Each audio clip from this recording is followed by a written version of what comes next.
Wayanad veterinary സർവകലാശാലയിൽ മരിച്ച സിദ്ധാർത്ഥനെ ഏറ്റവും കൂടുതൽ പീഡിപ്പിച്ചത് 4 പേരെന്ന പോലീസ്. കാശിനാഥൻ, സിൻജോ ജോൺസൺ, അമൽ ഇഹ്സാൻ, കെ അരുൺ എന്നിവരാണ് ക്രൂരമായി മർദ്ദിച്ചത്. കസ്റ്റഡി കാലാവധി കഴിയുന്ന സാഹചര്യത്തിൽ 18 പ്രതികളെയും ഇന്ന് വീണ്ടും കോടതിയിൽ ഹാജരാക്കി കസ്റ്റഡിയിൽ വാങ്ങും. വിവരങ്ങൾ നൽകാൻ അനീസ് അലി ചേരുന്നുണ്ട്. അനീസ്, എപ്പോഴാണ് ഇവരെ കോടതിയിലേക്ക് എത്തിക്കുക?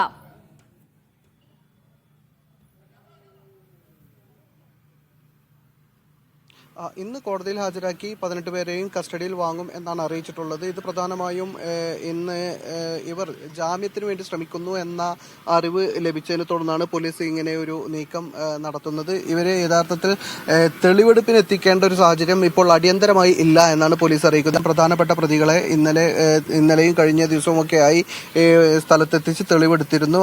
ആക്രമണത്തിന് ഉപയോഗിച്ച ആയുധങ്ങളൊക്കെ കണ്ടെടുത്തു. ഏതൊക്കെ സ്ഥലങ്ങളിൽ കൊണ്ടുപോയാണ് മർദ്ദിച്ചത് എന്നെല്ലാം പോലീസിന് വ്യക്തമായിട്ടുണ്ട്. ഇപ്പോൾ പ്രധാനപ്പെട്ട പ്രതികളായി അറിയാൻ കഴിയുന്നത് പോലീസ് അറിയിക്കുന്നത് കൊല്ലം ജില്ലയിൽ നിന്നുള്ള 2 പേരും അതുപോലെ വയനാട് ജില്ലയിൽ നിന്നുള്ള 2 പേരുമാണ്. കൊല്ലം ജില്ലയിൽ നിന്നുള്ള കാശിനാഥൻ, സിൻജോ ജോൺസൺ ഇവർ 2 പേരും മുഖ്യ പ്രതികളാണ്. അതോടൊപ്പം തന്നെ വയനാട് മാനന്തവാടി സ്വദേശികളായ അമൽ ഇഹ്സാൻ, കെ അരുൺ ഈ 4 പ്രതികളാണ് ക്രൂരമായ മർദ്ദനത്തിന് നേതൃത്വം നൽകിയത് എന്നാണ് പോലീസ് അറിയിക്കുന്നത്.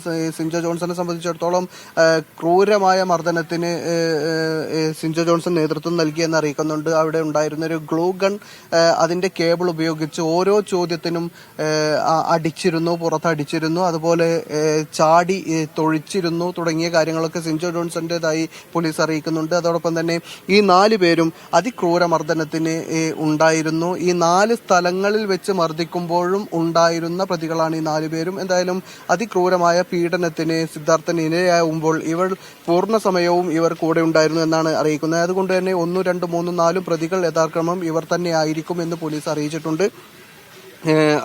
അതോടൊപ്പം തന്നെയാണ് ഇപ്പോൾ ഈ പ്രതികൾ ചിലർ ജാമ്യത്തിന് ശ്രമിക്കുന്നു എന്ന തരത്തിലുള്ള വാർത്തകൾ പുറത്തു വരുന്നത്. ഇതോടെയാണ് പോലീസ് ഇവരെ വീണ്ടും റിമാൻഡിൽ കിട്ടാൻ വേണ്ടിയുള്ള അപേക്ഷ സമർപ്പിക്കുന്നത്. വൈകാതെ കോടതിയിലെത്തി ഇവർക്ക് വേണ്ടിയുള്ള റിമാൻഡിൽ കിട്ടുന്നതിനുള്ള അപേക്ഷ സമർപ്പിക്കുമെന്നാണ് അറിയിക്കുന്നത്.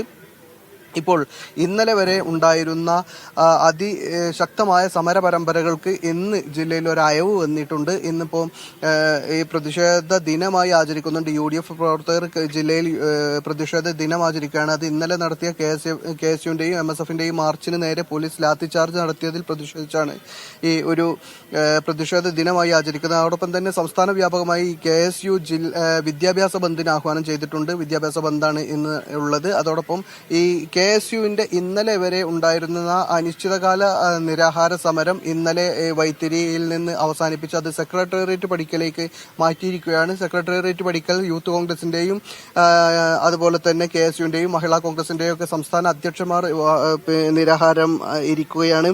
അതിനിടെ ഇപ്പോൾ സിദ്ധാർത്ഥന്റെ മരണവുമായി ബന്ധപ്പെട്ട് വിഷയത്തിൽ അസിസ്റ്റന്റ് വാർഡനോട് പുതുതായി ചുമതലയേറ്റ VC വിശദീകരണം ചോദിച്ചിട്ടുണ്ട്. ഡീനോടും അസിസ്റ്റന്റ് വാർഡനോടും എന്താണ് സംഭവിച്ചതെന്ന് വിശദീകരിക്കണം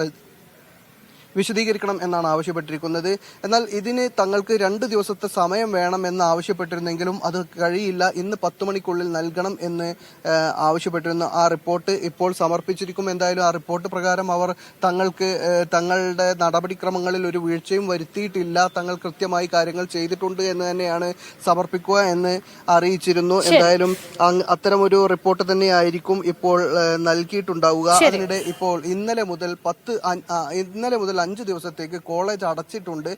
വെറ്റിനറി സർവകലാശാലയിൽ ഇനി അടുത്ത 10-ാം തീയതി മുതലാണ് ക്ലാസുകൾ ഉണ്ടാവുക. റെഗുലർ ക്ലാസുകൾ ഉണ്ടാവില്ല എന്ന് അറിയിച്ചിരിക്കുന്നു. അതോടെ വിദ്യാർത്ഥികളെല്ലാം വീട്ടിലേക്ക് തിരിച്ചു പോയിക്കൊണ്ടിരിക്കുകയാണ്. എന്തായാലും അതിക്രൂരമായ മർദ്ദനം, മനുഷ്യരെ ഞെട്ടിക്കുന്ന വിവരങ്ങൾ നൽകിയത്.